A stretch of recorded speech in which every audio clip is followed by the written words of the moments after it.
Let's begin. The Fall of Badab, the Silent War, 912. After the tumultuous events surrounding the failed invasion of the Imperial system and the unknown status of the Executioner's Chapter, the Badab War entered a new and uncertain era. The Successionists were at their lowest ebb during the conflict, and the Loyalists hadn't fared any better after the substantial losses they had sustained in the recent campaign. They were in no position to exploit their enemy's weakness or press the attack. From the aftermath of the invasion of Piraeus, the mid-division of 912 of the 41st millennium became known as the Silent War, as it was composed of hundreds of small-scale engagements, many of which went all but unreported and unknown. The Maelstrom Zone could not be considered pacified by any means, despite the sundering of the Successionist domains, and it was only the presence of the Loyalist detachment of the Minotaurs and Sons of Medusa chapters that kept the Imperial line of supplies viable. Without the thinly spread Astra Militarum and Inquisition forces attached to the Loyalist command, the retaken worlds in the Pale Stars region would have slid into anarchy or succumbed to the same civil strife that had stricken those in the Galen system. Soon the Loyalist command received word that the Tyrant of Badab's forces were falling back to the Badab system, striping the defenses from worlds such as Isim and Decabalus, abandoning them to their fates. Matters became further confused when it appeared that some forces of the Tyrant's Legion and even some small splinter groups of Astral Claws had abandoned their master, turned fully renegade, and made an attempt to flee into the Maelstrom Zone, while once again Corsairs and Xenos sightings began to increase across the western and southern zone.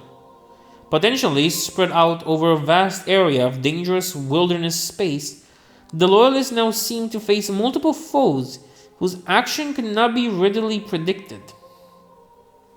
If the Loyalists did not take the strategic initiative, the conflict could spread slowly throughout the entire region, possibly taking solar decades, if not standard centuries, to quell.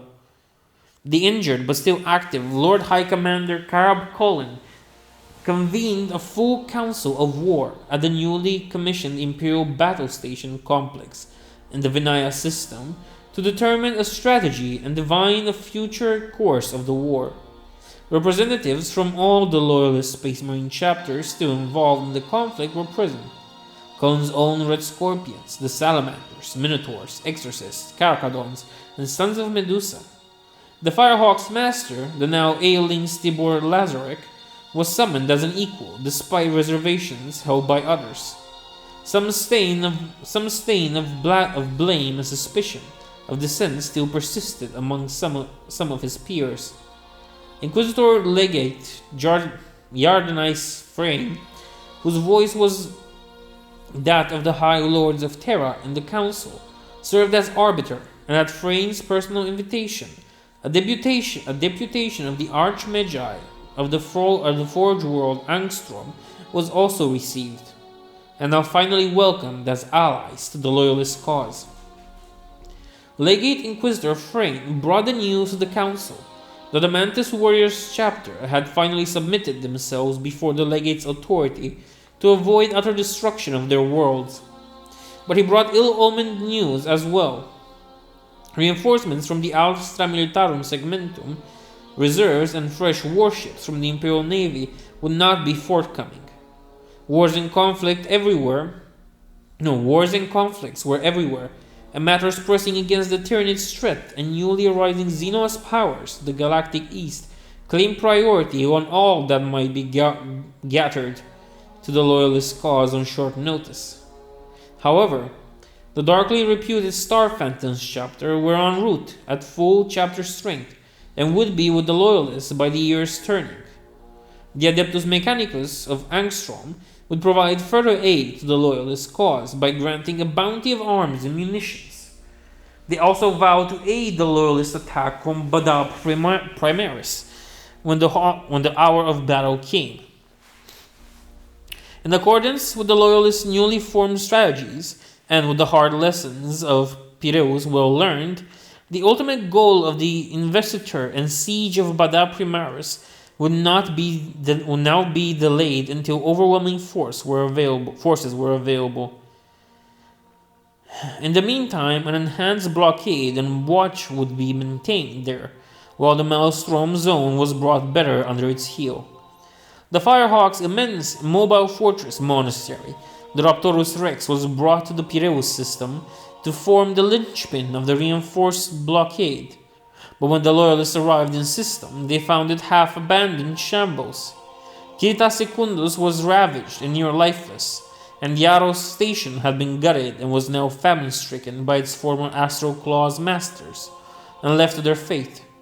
The Firehawk's wrath sealed the fate of the traders below with a protracted orbital bombardment. The Carcadons were recalled from the Endymion cluster, having completed their work in accordance with the Mantis Warrior Surrender Agreement. The Carcadons' large fleet, along with ships from the Exorcist and Sons of Medusa chapters, were assigned into small battle groups alongside Imperial Navy scouting vessels and dispatched on independent hunter-killer missions throughout the Maelstrom Zone. Depths of Honor. With the Badab War drawing to its bloody conclusion, there remained a few major matters to settle. This was especially true in regards to the Executioner's chapter. It soon came to pass that the Sons of Medusa and Carcadon's chapter began to coordinate their effort to hunt down the elusive chapter. They had discovered what they believed was their center of operation in the Dene Stellar Drift, and they intended to prosecute a campaign of annihilation against them. Sons of Medusa, yeah. I thought it was Minotaurs. As skirmish and clashes between them began to escalate, the Salamander's captain, Pelas Mirsan, was deeply troubled. The executioners had acted with honor during the war, and moreover, he felt his own chapter owed them a debt not easily repaid following the events of the Red Hour. Renewed by the arrival of the Salamander's vanguard cruiser, Obsidia, and the half-company of battle brothers freshly returned from the Segmentum Solar, Mirsan took it upon himself to seek out the leader of the executioners, Tusla Kane, and attempt to parley and a negotiated end to the executioner's role in the world.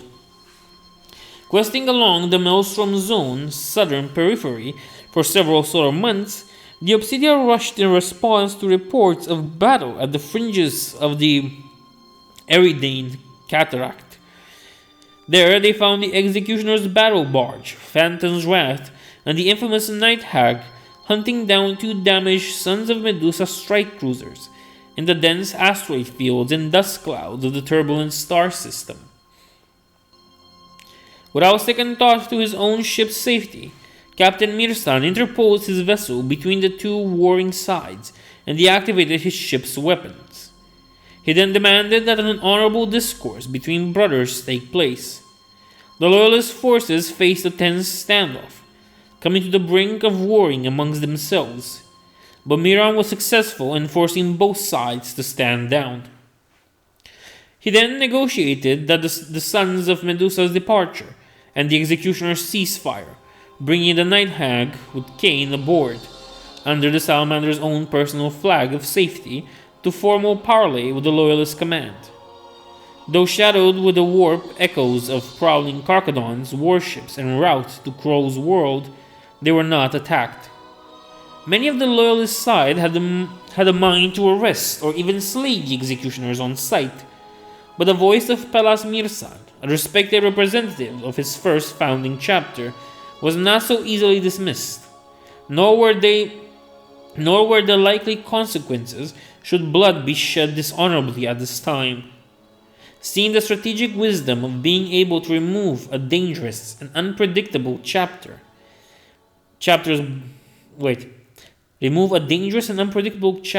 bloodlessly from the war, Lord High Commander Karob Colin agreed to Mirsan's proposal in regards to the executioners. But the Magister Militium of the Adeptus Astartes forces added a few caveats of his own. The terms of honorable armistice stated that the executioners would end all hostilities, and quit the region of the Maelstrom Zone entirely, never to return. The bulk of their surviving forces were then to travel to their distant home system, under oath to remain there until full judgment could later be passed on their actions by a full consistorial court of inquiry. The acting executioner commander, Tusla Kane, his chosen honor guard and crew, along with the night hag, voluntarily gave themselves over to the Salamander's custody, and were interred at the Salamander's Chapter homeworld of Nocturne until the end of the war. From this point on, the Salamander's Chapter stood as guarantors, guarantees of the executioner's compliance and conduct, although there remained those on the loyalist side who, though bound to obedience in the matter, would never forget the bad blood between them. Breaking the Ring of Steel. Though my guards may sleep and my ships may lay at anchor, our foes know full well that the big guns never tire. Huron, Lufgt Huron, the Tyrant of Badab, circa 909. But the breaking of the Ring of Steel is 930.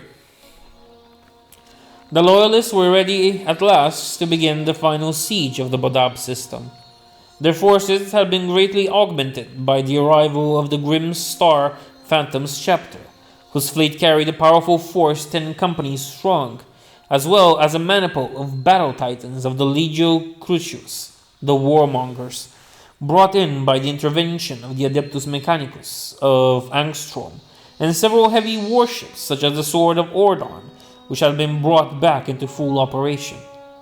The initial attack itself would not be easy, as the Loyalists first had to sunder the infamous Ring of Steel, which held sufficient firepower to hold off almost any fleet of attackers, turning the void between its planets into a deadly maze of minefields and interlocking fire zones. But the Loyalist High Command had come up with an unorthodox plan to counter this threat with minimal losses, which would allow for an immediate planetary assault. The key to this plan was twofold, and relied both on the arcane arts of the Magi of Angstrom and the effects of the Tyrant of Badab's own growing paranoia. The greatest vulnerability of the Ring of Steel was that it was largely static. The position of its various minefields and massive armed star forts were predictable, and what few defense ships and armed vessels of any size Badab possessed were insufficient to turn the tide against a concentrated localized attack. The heavily defended star fortresses orbiting Sigma, or Badab 6, was the cornerstone of the outer system's defense. Loyalist spies had discovered here, at Sentinel Sigma, was the primary node of control which had been placed under the control of one of the few subordinates the tyrant still trusted, the infamous Astral Claws Captain, Corian Sumatris. This was done so that the control of the star forts and minefields wouldn't be controlled autonomously by scores of commanders the tyrant thought unreliable. Taking Sentinel Sigma intact would silence the legendary big guns of the Badab system. The Loyalist Assault Armada entered real space in the Badab system on they messed up a few numbers here, but it's like 913 of the 31st millennia, of course, high up on the vertical plane of the planetary system, directly on an attack course for Badab 6. The Armada consisted of no fewer than 6 Space Marine battle barges, 9 strike cruisers, along with 6 other Imperial Navy ships of the line, an Adeptus Mechanicus war caravel, and 84 escorts and strike vessels of various classes. At its vanguard was the mobile star fortress, Rapturus Rex, behind which, thanks to the Artan ship of the Magi of Angstrom, was towered a burning stellar core fragment torn bodily from the Baal Cascade. As the war machines of the Badab system sprang to life in response to the threat, it was already too late to prevent what was to happen next. Swiftly reaching terminal velocity, The ponderous cyclopean bulk of the Raptorus Rex engaged its main drive at maximum power to alter course, straining against inertia to allow the hellish fire of the stellar fragment to pass it by on its collision course with the Sentinel Sigma battle station. While the Loyalist Armada fell into a spearhead formation a safe distance behind. Unable to escape the path of the rogue star fragment, soon every weapon on the defense line, within range and resolution, was trained on the tumbling fireball. Blinded by the light of this new and terrible star careening towards them, the weapons of the Ring of Steel could not clearly see, let alone target the oncoming armada. This caused the legions of mines and weapons platforms target arrays to set upon each other, setting off waves of atomic detonations throughout the void. Only at the near point-blank range did the defense lasers and arc cannon of the star forts have any effect on the blurring stellar matter, causing the fragment to be rent apart in a great wave of energy which was washed over Sentinel Sigma, painting it in its falling void shields with lambent flame and burning through defense ships and fighters in a torrent of destruction. Hard in the wake of the energy storm came the Angels of Death in unrelenting fury as boarding torpedoes and assault rams smashed into reeling Sentinel Sigma, carrying with them the might of the Sons of Medusa and Exorcist chapters. Soon they were met in deadly combat amid the station's vaults and corridors by combat servitors and the suicidal fury of the vaunted Astral Claws Second Company and their commander, the arch-swordsman, Corian Sumatris. As the boarding action raged, the battle barges Sword of Ordon and the Star Phantom's Memento Mori led the wing of strike cruisers to assault the burned and blinded Star Fort network at the point-blank range, taking one after the other intact in a series of brutal boarding assaults which left none they found within alive. Meanwhile, the Minotaurs carried out strikes upon the system's other inhabited spheres, Badab Secundus and Rigel, with brutal efficiency. The darkly famed masters of the Minotaurs, Asterion Moloch, hurled the members of Badab Secundus' ruling satrapy from the spire of its oratory cathedral. This he did after impaling the Astral Claws chaplain Varna Sabin to the front of his personal Land Raider transport as an example to traitors of the fate that awaited them. Standing atop a mound of broken bodies, Vailud Kal, Iron Thane of the Sons of Medusa, communicated to Loyalist High Command that Sentinel Sigma was theirs. He was joined via teleporter by the Mechanicus Lord of Angstrom. They did what Huron and his court had considered unthinkable. Within solar hours, the Loyalists had subjugated the station's Silica Animus, artificial intelligence apparently, and with it accessed the many machine spirits and weapons slaved to it. Inconvertibly, override and destruct signals were sent out across the void. This function was only possible because of the possessive paranoia of the Tyrant in his effort to control a system so large. In response to the command, the outer Badab system became a sea of fire. The Ring of Steel had been shattered, and only Badab Primaris and the defenses that encircled it remained. Final assault on Badab Primaris. With the star system now under Loyalist control, deployment of the Exorcist Chapter along with the Imperial Navy detachments were put into place to blockade the star system to ensure none would escape what was to come. Meanwhile, the surviving defense ships were quickly put into place to surround and besiege Badab Primaris. Initially, the mobile star fortress, Raptorus Rex, was to spearhead the assault, but that was no longer possible due to the strain of the stellar core fragment attack, which caused significant structural damage, which destabilized the engines of the vast craft, making close orbital operations impossible. Though the guns of the Badab Primaris were still greatly feared, the Star Phantoms asked for, and had been granted, the glory of leading the first assault wave. It was their ancient battle barge, Memento Mori, which would be the spearhead of the attack, braving the guns of Badab Primaris. A hastily revised plan of attack called for a three-pronged offensive. For further hazard to the Loyalists, assault was presented in the form of the High Guard Orbital Station, which had been initially used as the Astral Claws Fortress Monastery before Huron had descended to take over the Palace of Thrones on the surface of Badab Primaris below. 2 companies of the Star Phantom Space Marines would form the first axis of attack, assaulting the High Guard Orbital Fortress in concert with the smaller Firehawks and Sons of Medusa contingents. The second would be led by the Carcadons, as they would descend in full force to the surface of Badab Primaris' hive cities to crush any opposition.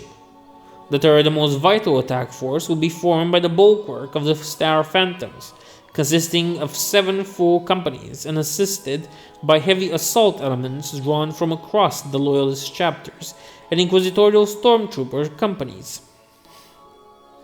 This would enable the Loyalists to take the battle to the heart of the foe and besiege the Palace of Thorns itself.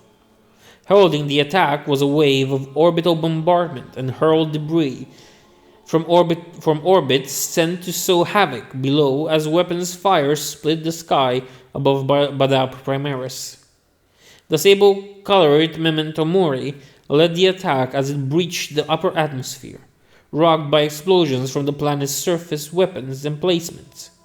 The Star Phantom's battle barge answered in kind, with roaring cannons and vortex missiles, ripping great craters in the planet's surface. Behind the dauntless battle barge, dozens of other warships swept low, releasing their deadly payloads. The skies darkened as wave after wave of midnight-clad and cold gray painted drop pods rained down in precisely executed assaults. Blazing bright lances of energy pierced upwards, futilely trying to starve off the attackers. The Carcadon's relic flagship, Nikor, unleashed a devastating blast from its vast plasma destructor weapon concealed in its belly, burning a great trench in the Badab Primaris surface and sundering the bastion wall of Badab Primaris' main city, Hive Dominor.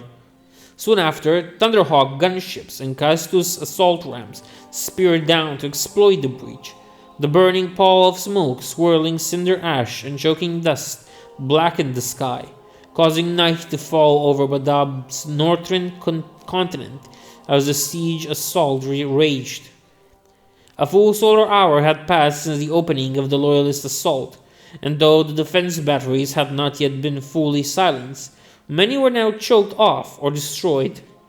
Descending perilously through the storm of smoke and fire were troop ships and Thunderhawks, fearing their reinforcements and heavy armor down to the chaos of the ground assault.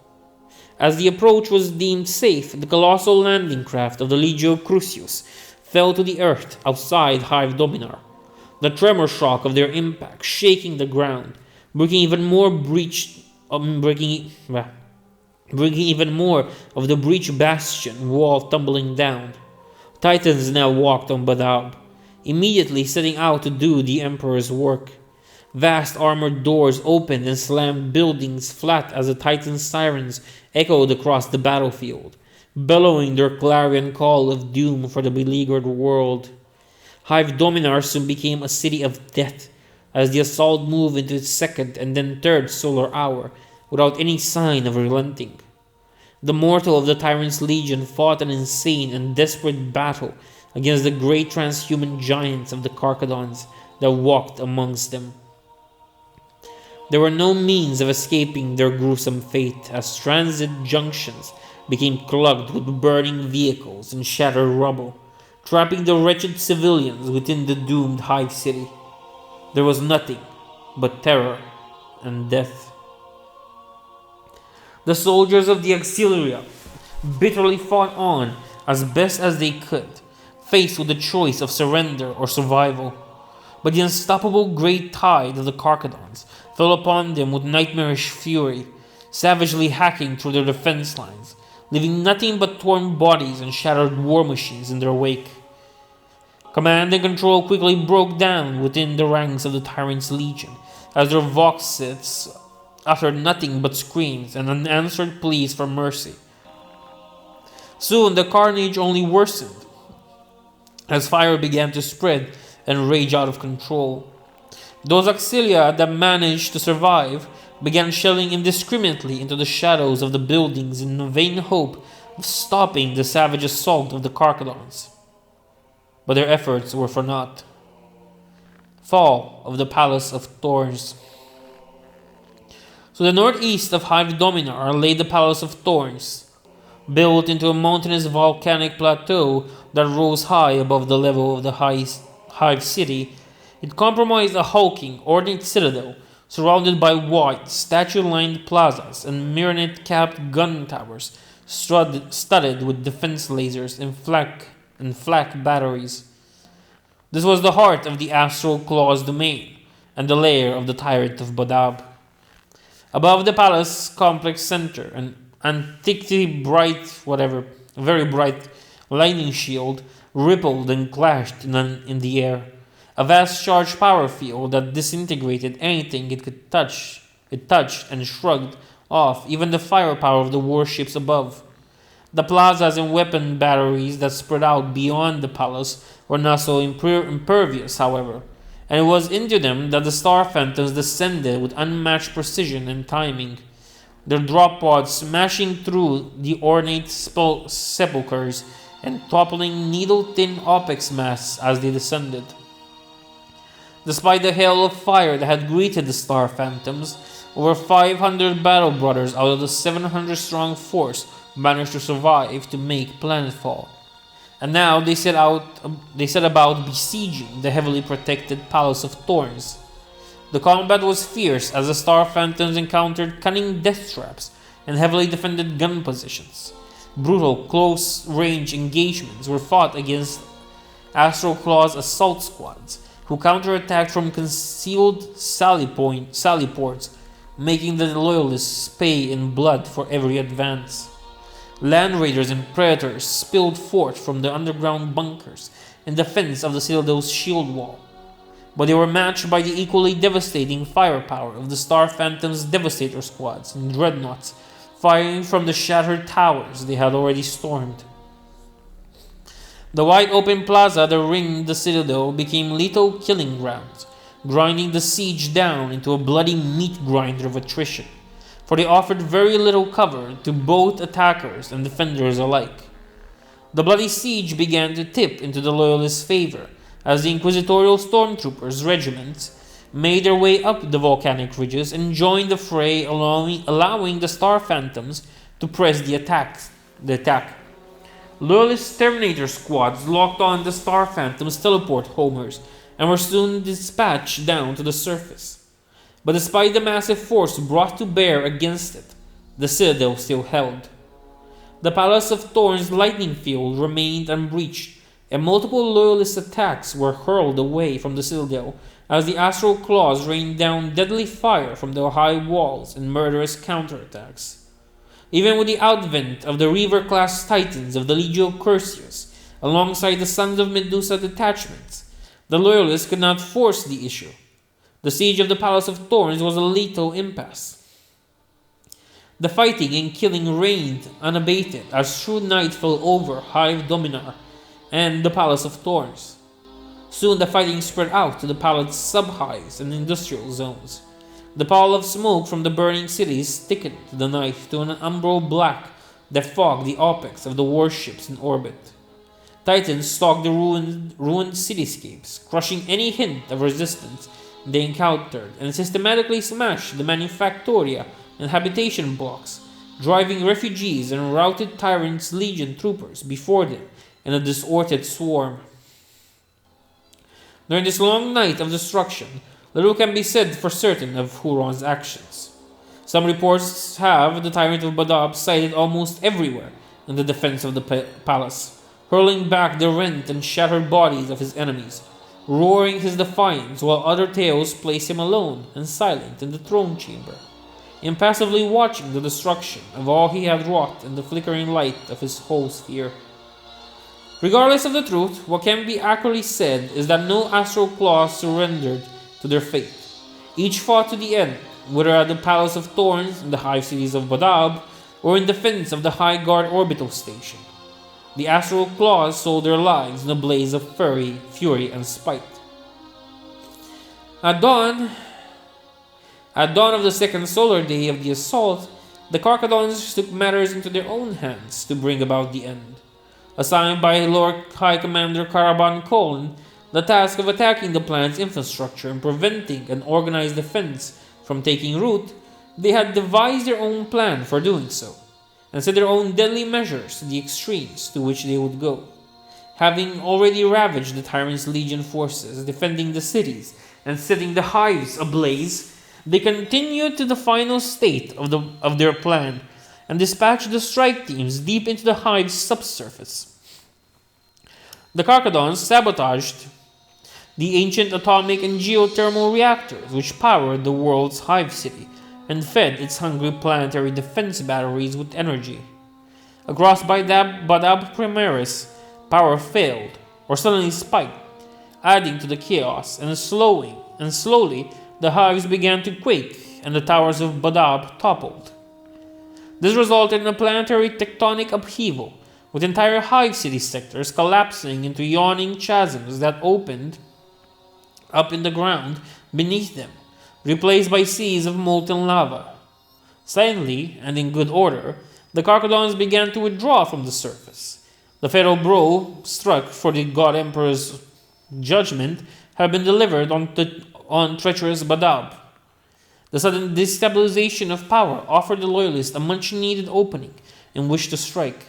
As the lightning field in the Citadel's other defenses flickered for a moment, allowing the Star Phantom's assault force to breach the lower-level bunker network and catacombs before the Citadel could draw power again from their own reactors. With Captain Zukral Androcles at the fore, his assault marines and terminators forced their way into the Citadel and the heart of the enemy. The Star Phantom's assault was brutal and relentless. His passage blasted through by the Thunderhammer, rent bulkheads in charge, blown walls, while the Astral Claws that fought against them were the most fanatical and hate-filled of their breed, their crimson-splattered armor devoid of any sign of their former service as defenders of the Imperium. Massive upheaval in the planet's sub-hive structures radiated out across the ancient geological fault lines, spewing molten magma and radioactive ash up from the earth. Badab Primaris began to die. At the Palace of Thorns, the bastion wall was finally breached, collapsing the lightning shield. The Star Phantom stormed the rubble-strewn remnants of the Citadel. As Dark Fate would have it, Androcles' own detachment encountered none other than Huron and his elite bodyguard, endeavoring to make their escape from their home world through these subterranean passages. It is likely Huron's party were attempting to flee to a concealed escape craft via the subsurface. The battle that followed was swift and bloody. The Star Phantom's force was wiped out to an Astartes, but data recovered from the power armor of the slain Star Phantoms and Astral Claws in the combat's aftermath revealed that Captain Androcles was struck down by the Tyrant in confrontation, who in his arrogance strode over the fallen hero, believing him dead. As his life bled from him, with his dying strength, the grimly determined Androcles managed to unleash a Melta Blast at point-blank range into the Tyrant of Badab, dealing him a mortal blow. The Melta Blast struck the arcane lightning claw the Tyrant habitually wore, which catastrophically exploded and unleashed a baleful pulse of energy. This blast incinerated the Tyrant's arm and much of his right side, and the remnants of his burning armor collapsing to the ground was the last image recorded by the fallen Star Phantom's captain's autosenses. Soon afterward, when a second Star Phantom squad entered the vault, they found the bloody remains of the melee, along with shrapnel and organic detritus, later identified by the Magos biologists as the Constitutorial Court, as belonging to identified by the Magos biologists of the Constitutorial Court as belonging to the Tyrant. The bulk of Huron's body, however, was not found, nor were any remnants that could be later identified as belonging to the Astral Claws. Master of the Forge, Armenus Valtix, who had been present in the combat. Further investigation of the matter, or deeper exploration of the lower levels of the Palace of Thorns, proved impossible as the wider situation on Badab Primaris began to deteriorate rapidly. Beneath the hive of Badab Primaris, the cascading destruction of the reactor cores took its toll. The tectonic shock and volcanic eruptions increased at an exponential rate, causing the campaign of purgation and conquest on Badab to quickly devolve into an anarchic retreat. Boy, this is taking forever. Many were caught in the path of destruction. Vessels of any and all kinds were commanded by both loyalists and secessionists alike in desperate effort to flee. In the anarchy and ruin that followed the destruction of the hive cities, the majority of the planet's population was estimated to have been exterminated in a manner of solar days. As confusion reigned in the wreckage star system, several loyalist transports were also shot down by the loyalist blockade ships. It is believed that at least one warp-capable privateer vessel managed to escape the Badab system into the Imperium.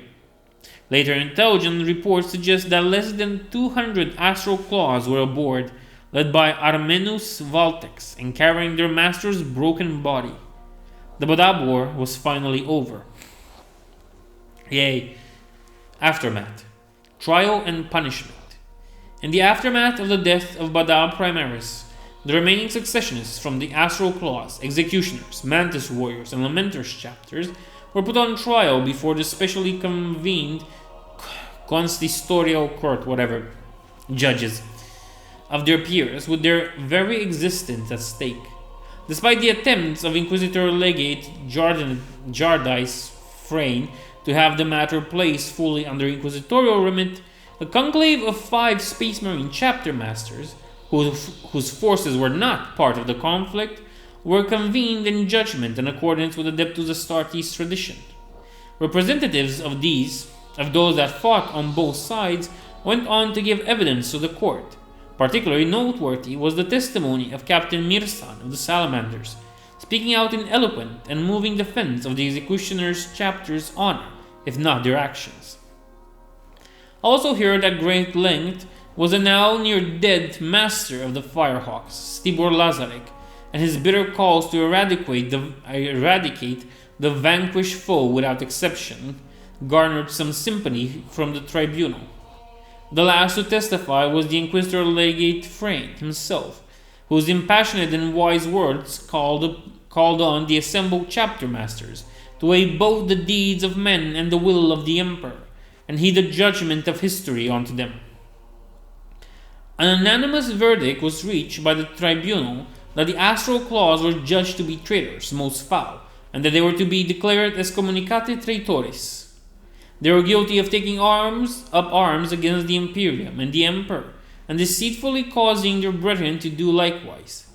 The court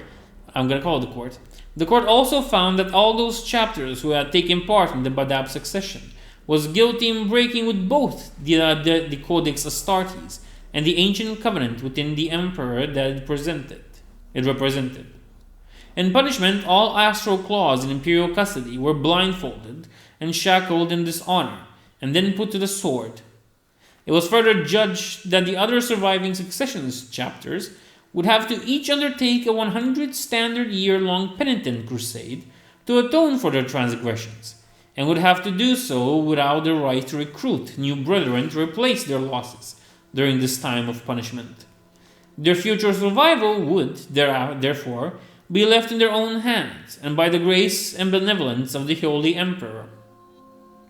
In addition, the Mantis warriors would henceforth lose all rights to their ancient domains in the Endymion cluster, with their goods and chattels given over to the Firehawks in perpetuity, and likewise the Lamenters Chapter were condemned to surrender reparations in starships and war gear to the Minotaurs Chapter. This in essence being no more than a rubber stamp approval of actions that had already taken place. The Executioners Chapter, in contrast, were granted a measure of comparable clemency, and their twin chapter worlds were given over in trust to the Salamanders Chapter, and their own successors rather than forfeited entirely, to be returned to them should they endure their 100-year act of contrition and survive. As the mortal men and women of the Maelstrom Zone caught up in a solar decade of calamity and bloodshed, their lives now belonged to the Administratum. Alongside them were the Adeptus Mechanicus and the Inquisition, both of which had their own interests to serve, and all would have their due. It's longer. The Star Phantom's Prize. In recognition for their efforts in the war's brutal final assault, the badly mauled Star Phantoms Chapter was given the somewhat pyrrhic reward of dominion over the once proud Badab sector, along with the task of policing its survivors by edict of the Inquisition Legate. Though the Star Phantoms were now reduced to less than a third of their former strength, ruling over a kingdom of ashes, they had long been a fleet-based chapter, having lost their former homeworld centuries before. They eagerly grasped their laurel of victory, as their just and long-labored reward. With the pick of the sector's worlds for their choosing, the Star Phantoms brought their severely damaged battle barge, Memento Mori, down to the surface of the ice world of Yahaga, in the Archaea system, to serve as their core for a new fortress monastery. Slowly began the process of rebuilding their chapter. Sorrow Tranquility.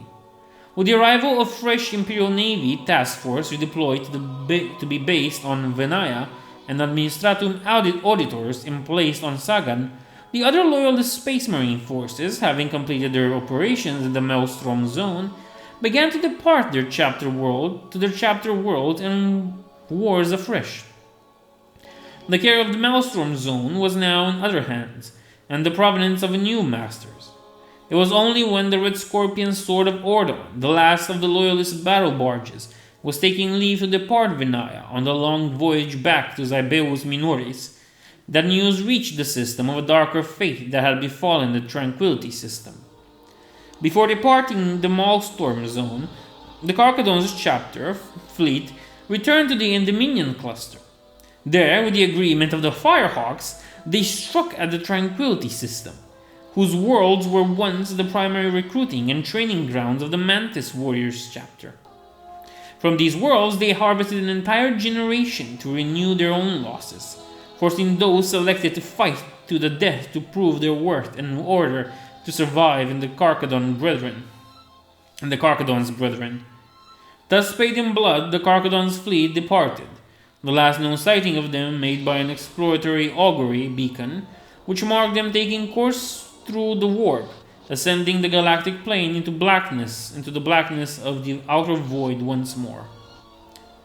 Expurgation. On returning to Holy Terra and with the last act before he discharged his legatine authority, Inquisitor Jardinais Frayne ordered an edict of obliteration to be carried out under the auspices of the Adeptus Terra in regards to the Astral Claws, the Tiger Claws, and their master Huron. The task therefore began of whipping their accursed name and their sins from the pages of Imperial history. Sanitized and altered versions of the events of the war began to enter the official record, distorting nomenclature and reference at first stage of eventual total purgation, while an Inquisition enforced data pogrom to unmake extraneous or morally unworthy facts concerning the Badab War was conducted. The eye of the Imperium then moved on to the next crisis in the galaxy consumed by conflict. But we're not done. The rise of Huron Blackheart. Are we, mankind, then doomed to be always the father of our own torment, the genesis of our own destruction, time and time again? God Emperor help us. Ever has it been so. Ordo Hereticus Secret Report. Author unknown. Though badly maimed by a multi-milta blast, the Tyrant of Badab yet lived. Though one side of his body was entirely reconstructed with bionics, the tech marines and apothecaries of his former chapter standing long vigil over him. On the 8th solar day, the Tyrant could speak again and order his fleet to seek a new world to conquer within the Maelstrom. By the 12th day, Huron could stand and don his power armor once more. His fanatical followers hailed his recovery as a miracle. But if it was any kind of miracle, it was a dark one. Huron's limited forces easily overwhelmed the first pirate stronghold they found, slaughtering all the human corsairs within. The survivors swore allegiance to the tyrant and became his slaves, soon learning to fear his fury. Lufgt Huron was reborn as the Chaos Lord Huron Blackheart, Master of the Red Corsairs, Lord of the Maelstrom, and the Blood Reaver. Now that he had acquired more ships and men, the Blackheart embarked upon building an empire worthy of his rule. His dreaded Astral Claws followers then became the Red Corsairs, after their blood-red color they used to obliterate their old Imperial iconography and symbols, becoming a piratical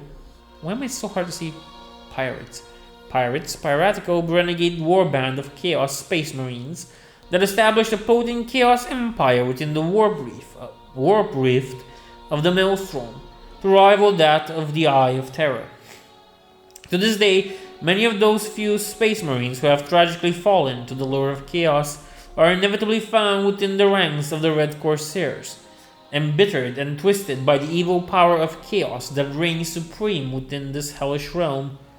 The crimson artifice chosen by his followers as their warband colors and iconography pleased Huron greatly, and all of the renegade Space Marines who have since joined him have taken these colors as their own, to show their new allegiance. By early 927 of the 31st millennia, of course, the first reports reached all Imperial authorities of attacks from Corsair forces operating in and around the Maelstrom, which had worsened considerably. Although other than the Pale Stars region, the rest of the Maelstrom Zone largely, and appeared deliberately, remained unaffected. Vessels and agents sent in the region began to uncover rumors of powerful new Corsair lords operating within the Maelstrom, leading a warband of crimson-daubed heretic Astartes, seeming to owe no allegiance to any prior known faction, and operating with extraordinary ferocity and tactical discipline. The Corsair Lord was said to style himself Huron Blackheart. And so, the Tyrant of Badab lived on to torment the servants of the Emperor in the dark days to come.